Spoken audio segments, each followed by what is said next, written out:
Mr. Howard, it's such a pleasure and honor to talk to you. A big fan of your work for a long time, and just congratulations on your new film, and thank you for taking a little bit of your time to talk to me. I appreciate it. Pleasure. Thank you. Thank you. Glad you liked So, it. I've always been fascinated by the process of books being adapted into films, and throughout your impressive career, of course, you've successfully adapted multiple books into feature films. So, how did this adaptation stack up to some of your past ones? Was it a complicated one? And what was the most challenging aspect to getting this one right? I think it was one of the most challenging. Maybe the other one would have been Beautiful Mind. But in both instances, the books were terrific, excellent, but they didn't suggest a movie narrative. And so, what interested me was the family story. I felt it was a complex family. Um, that the journey they went on was both specific to their region and kind of interesting on a cultural level, but also very universal. And I felt like that combination was something interesting to develop and share with audiences.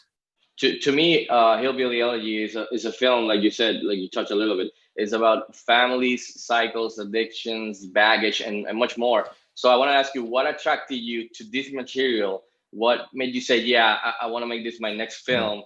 And in the end, what did you set out to do? Your own take on this particular story? Yeah, what themes did you want to explore? great. Well, my family heritage is Oklahoma, rural Oklahoma, agricultural. My dad was a farm boy. My mom came from a tiny little town, and so there are a lot of similarities. For example, I called my great grandmother Mamaw, which is the same thing that JD calls his grandmother Glenn Close.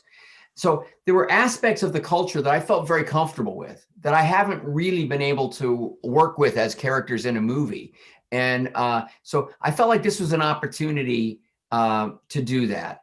I also really felt it was an interesting opportunity to deal with this one issue. You mentioned it, the word baggage.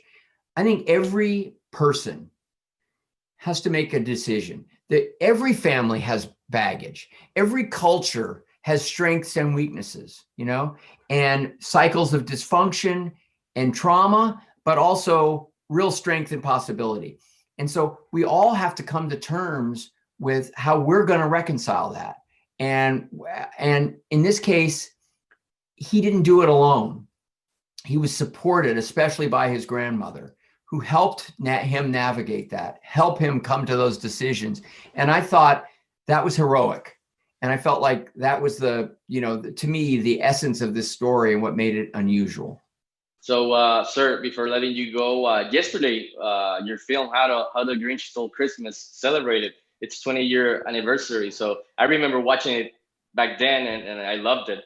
Wow. Big Jim Carrey fan too. So, how do you feel about this accomplishment and that your film has continued to be a part of the, go-to Christmas Yeah. filmography during holidays for families around the world? I'm so grateful to that because it was a very difficult movie to make. And I'm very happy, especially for Jim Carrey, because I think it's now one of the iconic, fantasy characters that anyone's ever created. And when I watched Jim Carrey creating the Grinch through great physical difficulty and problems, it was a very hard role for him. And he was sort of suffering. And I now feel like he suffered for something that will forever be remembered. And I'm, as a director, that makes me, very proud, very happy for Jim, who deserves so much credit. I want to thank you because you directed it, so all of us fans we win with the film. So, Thank you. so again, congratulations on your new film, and thank you Yeah, for taking a little bit of your time to talk to me. And sir, happy Thanksgiving in advance. Take care. I appreciate it. Thank you. Nice talking to you.